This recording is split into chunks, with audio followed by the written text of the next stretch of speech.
கடந்த நாடாளுமன்ற தேர்தலுக்கு முன்பாக மிகப்பெரிய சர்ச்சையை இந்திய அளவில் ஏற்படுத்தியிருந்தது. இந்த குடியுரிமை திருத்த சட்டத்துடைய பார்லிமெண்ட்ல இது நிறைவேற்றப்பட்டது. நாடாளுமன்ற தேர்தலுக்கு முன்பாக, இந்த நாடாளுமன்ற தேர்தலுக்கு முன்பாக குடியுரிமை திருத்த சட்டம் அமலுக்கு வந்திருப்பதாக அறிவிக்கப்பட்டிருக்கிறது. இது ஒரு பெரிய பரபரப்பை ஏற்படுத்தி இருக்கிறது. டாக்டர் சுமன் சி ராமன் அவர்கள் நம்மோடு இணைந்திருக்கிறார். இது லோக்சபாவில் பாஸ் ஆனது டிசம்பர் 9, 2019. ராஜ்யசபாவில் டிசம்பர் 2019 பாஸ் ஆகியிருக்கு. இப்போ அமலாக்கம் செய்வதற்கான காரணம் என்ன? வை நவ்?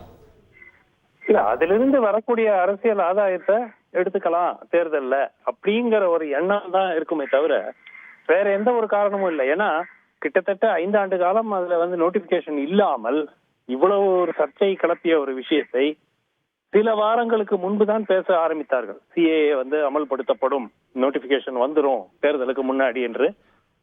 இன்னைக்கு வந்த காரணம், இன்னைக்கு உச்சநீதிமன்றத்துல வந்திருக்கிற தீர்ப்பு கூட இருக்கலாம். அதுல இருந்து ஒரு அட்டென்ஷன் டைவர்ட் பண்றதுக்கு கூட இருக்கலாம். பட் இது எதிர்பார்க்கப்பட்டது. இதனால் ஒரு பெரிய இம்பாக்ட் இருக்கும் எலெக்ஷன்ல நான் நினைக்கல.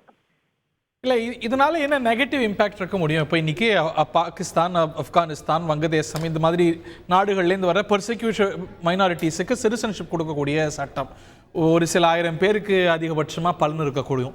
இதை தாண்டி இதில் வேற என்ன நெகட்டிவ் இம்ப்ளிகேஷன்ஸ் இருக்க முடியும்னு நினைக்கிறீங்க?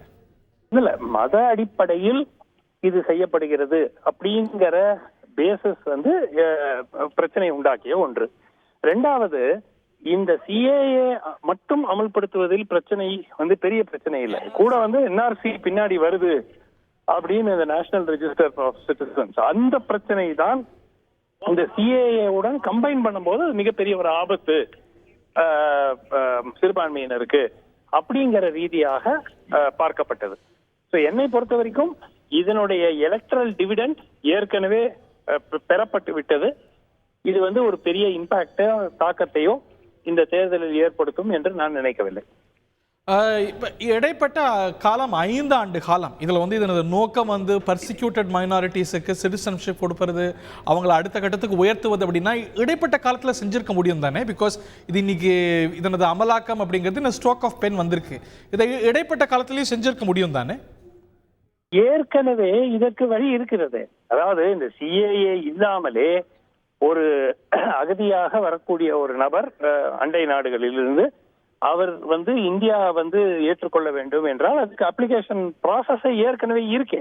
இப்ப நீங்க அதை பாத்தீங்கன்னா ஒவ்வொரு ஆண்டும் 200, 300, 500 அந்த எண்ணிக்கையில் தான் வந்து கொண்டிருந்ததாக கடந்த ஒரு 3 ஆண்டுகளுக்கு முன்பு ஒரு செய்தி வந்தது.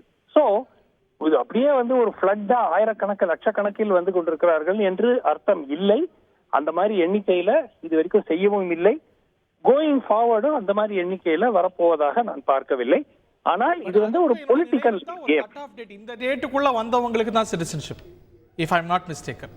இல்ல, அது கரெக்ட். பட் நான் என்ன சொல்றேன் அப்படின்னாக்கா, இந்த பர்டிகுலர் இஷ்யூனால இது தேர்தலுக்காக செய்யப்பட்ட, இது அரசியல் காரணங்களுக்காக கொண்டு வரப்பட்டது.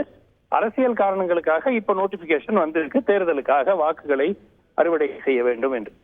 அது நடக்கும் என்று நான் நினைக்கவில்லை. செய்திகளை உடனுக்குடன் தெரிந்து கொள்ள உடனே சப்ஸ்கிரைப் பண்ணுங்க.